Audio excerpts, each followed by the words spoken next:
Sinai Chapter 9, Time Code Theft and the Architecture of Paradox. Trauma is not a wound in the body, it is a fracture in time. That is why its effects linger even after the bruises have healed, even after the facts have changed. The body recovers, the calendar turns, the laws of physics proceed. But time does not flow cleanly when trauma is present. It loops, it traps, it lies. This chapter explores the mechanics of that lie. What does it mean to say that time is stolen? Not metaphorically, mechanically, as in there was a timeline, a flow, and something reached in and severed it, folded it back on itself, and marked it as a permanent scar.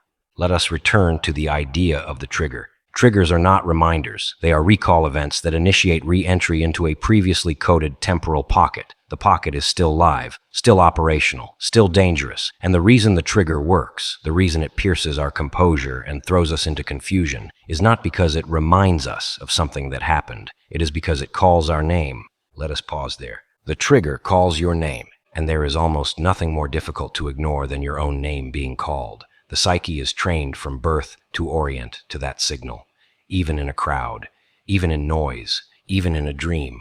So the trigger doesn't say, "Remember this." It says, "You, come back." And you do.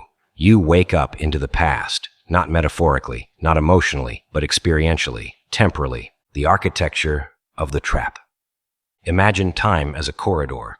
Now imagine that in one section of this corridor, a portion of the floor collapsed and dropped you into a sealed room below.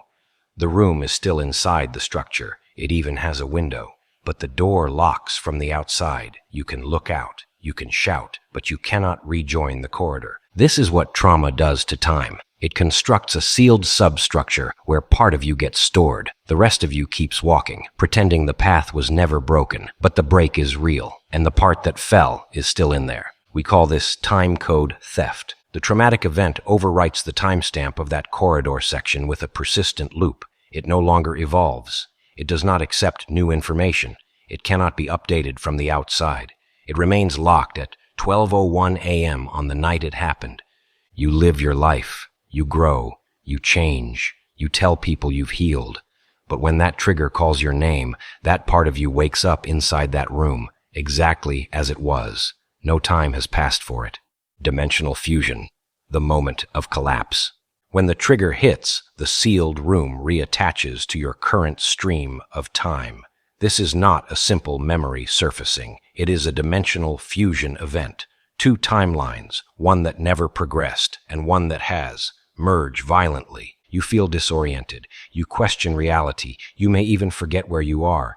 This is not weakness. This is architecture doing what it was designed to do. The fusion isn't gradual. It's instantaneous, like a soldering gun pressed to skin. And worse, it's recursive. Every fusion attempt strengthens the original scar, because the trauma wasn't meant to be healed. It was meant to own you, or at least convince you that ownership was permanent. The illusion of continuity. One of the most sinister features of trauma is its use of plausibility. It doesn't deny your present. It doesn't argue with your logic. It simply waits until you're vulnerable, tired, disoriented, lonely, and then it opens the room again. And once you're in, the rest of your life feels like a lie. This is how trauma hides. It lets you sleep. It lets you dream. It lets you build something beautiful. And then it takes all of that and reframes it as delusion, not by arguing, but by resetting your inner clock. You look around and say, "I can see the life I built, but I don't believe it." The spider's logic.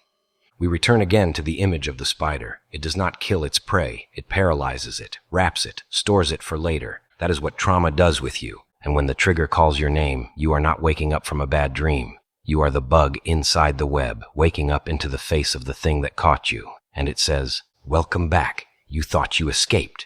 That was the dream. This is the real." It is not a voice. It is a knowing, an imprint, a coded deception. Time as the weapon. Time as the cure.